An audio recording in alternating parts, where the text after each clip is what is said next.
Hi, my name is Jason Zook. I'm an orthopedic spine surgeon practicing in private practice in the western part of North Carolina with Emerge Orthopedics.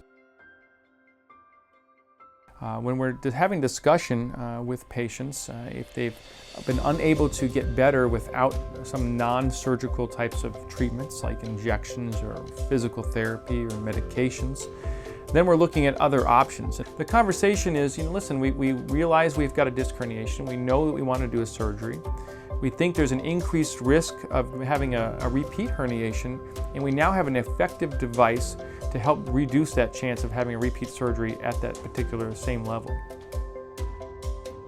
With or without the Barricaid, the main part of the procedure is the same. The goal of the surgery is to get the pressure off the nerve, and so that really doesn't change. What changes is what we do at the end. And so we explain to the patient, you're going to have this defect, hole in the disc, and the goal traditionally is to hope that that scars over with scar tissue. But up to 15 to 20% or more of the time, and we think more than that when you have a large defect, that is not an effective means of keeping a repeat occurrence from happening. And so what we're left with generally is to kind of watch and wait.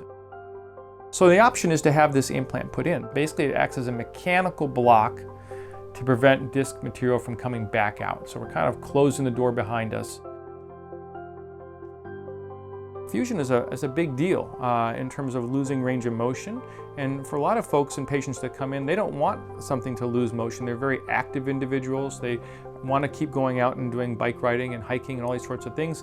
And so we want to try to be as least invasive as possible, but also get the job done and hopefully not have to come back again. So the big take-home message for patients is that at the end of the day, there is an 81% reduction in reoperations for recurrent disc herniations when we're using the Barricaid device. And that should give patients some peace of mind to know that this surgery and its effectiveness is much more likely to be long-lived.